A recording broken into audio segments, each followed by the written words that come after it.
Um curso em milagres. Capítulo 3. A percepção inocente. Tópico 1. Expiação sem sacrifício. Um outro ponto tem que estar perfeitamente claro antes que qualquer medo residual ainda associado aos milagres possa desaparecer. A crucificação não estabeleceu a expiação, mas a ressurreição, sim. Muitos cristãos sinceros compreenderam isso de modo equivocado. Ninguém que esteja livre da crença na escassez poderia cometer esse equívoco. Se a crucificação é vista de uma perspectiva invertida, parece que Deus permitiu e até mesmo encorajou um dos seus filhos a sofrer porque ele era bom. Essa interpretação particularmente desafortunada, que surgiu da projeção, tem conduzido muitas pessoas a sentirem amargamente o medo de Deus. Tais conceitos antirreligiosos entram em muitas religiões. No entanto, o cristão real deveria fazer uma pausa e perguntar: como poderia ser assim? É provável que o próprio Deus fosse capaz de um tipo de pensamento que as suas próprias palavras claramente declaram como indigno do seu filho? A melhor defesa, como sempre, é não atacar a posição do outro, mas, ao invés disso, proteger a verdade. Não é sábio aceitar qualquer conceito se tens que inverter todo um quadro de referências de modo a justificá-lo. Esse procedimento é doloroso em aplicações de menor importância e genuinamente trágico em uma escala mais ampla. A perseguição frequentemente resulta em uma tentativa de justificar a terrível percepção equivocada de que o próprio Deus perseguiu o seu próprio filho em prol da salvação. Essas palavras em si mesmas são sem significado. Tem sido particularmente difícil superar isso porque, embora esse erro em si mesmo não seja mais difícil de corrigir do que qualquer outro, muitos têm se recusado a desistir dele em vista do seu valor proeminente como defesa. Em formas mais brandas, um pai diz: isso fere mais a mim do que a ti, e sente-se exonerado ao bater em uma criança. Tu podes acreditar que o nosso pai realmente pense desse modo? É tão essencial que todos esses pensamentos sejam dissipados, porque nós não podemos deixar de estar seguros de que nada desse tipo permaneça na tua mente. Eu não fui punido porque tu foste mal. A lição totalmente benigna que a expiação ensina está perdida se for manchada com esse tipo de distorção sob qualquer forma. A declaração "a mim pertence a vingança", diz o Senhor, é uma percepção equivocada através da qual a pessoa atribuiu seu próprio passado mal a Deus. O passado mal nada tem a ver com Deus. Ele não o criou e não o mantém. Deus não acredita em retribuir o mal com o mal. A sua mente não cria desse modo. Ele não guarda teus feitos maus contra ti. É provável que os guardasse contra mim? Certifica-te de que reconheces como essa suposição é completamente impossível e como surge inteiramente da projeção. Esse tipo de erro é responsável por um batalhão de erros relacionados a isso, incluindo a crença em que Deus rejeitou Adão e o forçou a deixar o jardim do Éden. É também por isso que de tempos em tempos podes acreditar que eu estou te dirigindo equivocadamente.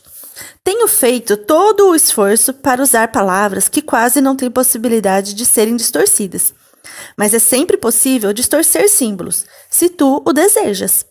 O sacrifício é uma noção totalmente desconhecida para Deus. Ele só surge do medo, e pessoas assustadas podem ser perversas.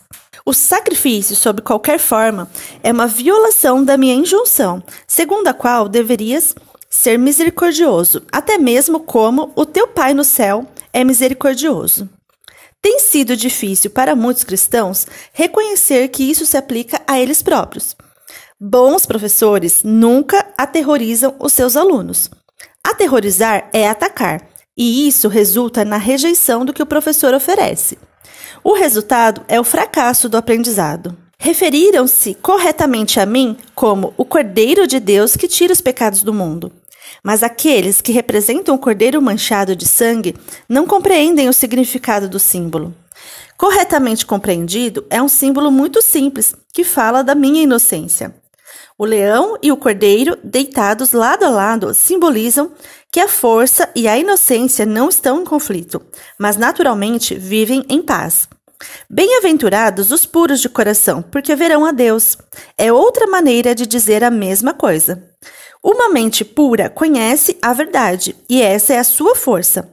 Ela não confunde destruição com inocência, porque associa inocência com força, não com fraqueza. A inocência é incapaz de sacrificar qualquer coisa porque a mente inocente tem tudo e só se esforça para proteger a sua integridade.